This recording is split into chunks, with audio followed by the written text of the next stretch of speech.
historical criticism. Channing says we read these texts and the Bible, the Gospels, the New Testament, and the Trinity is not there. We do not see the Trinity in the Scriptures. If it was so important, don't you think it would be noted in the Gospels? It's not there. That's what he says.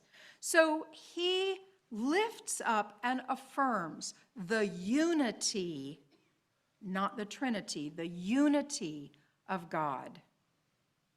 He was a strict monotheist. My husband likes to say, we Unitarians believe in, at most, one God.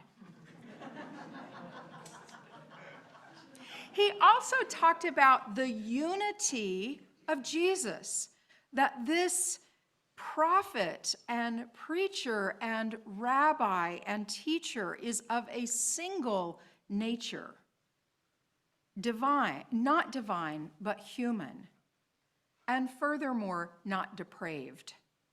He talks about the moral perfection of God and the perfectibility of humans.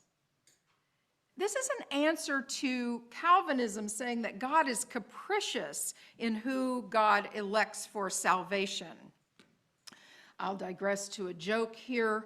The joke was that the Universalists believed that everyone would be saved.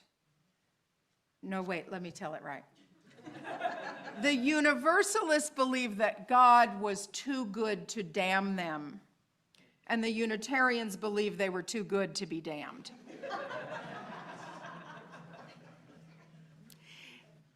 So he says we object to the systems of religion that give us these views of God that we shouldn't believe in. They take from us our Father in heaven and substitute for him a being whom we cannot love if we would, and whom we ought not love if we could. The God who would willy-nilly, apparently, create the elect and the unelect, those who are saved and those who are damned, and nothing you can do about it. He says that is unfair to how we understand God. God is a moral being, the moral perfection of God. And then he talks about, instead of human depravity, human potential and perfectibility.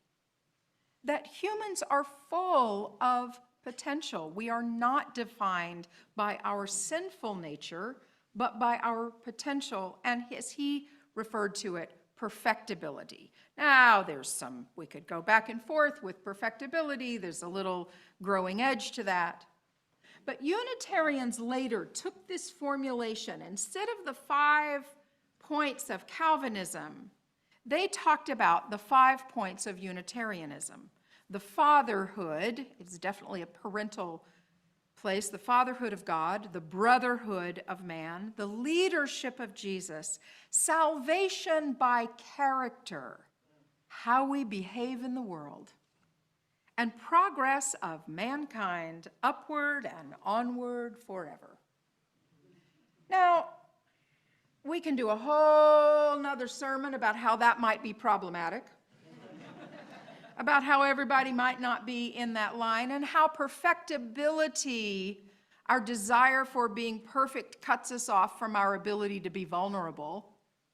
There's a balancing act in there. But what was revolutionary in this moment was, yes, we are, in fact, Unitarians, and here's how we make meaning of the world. And this is the way. We look at it in Scripture, and this is the way.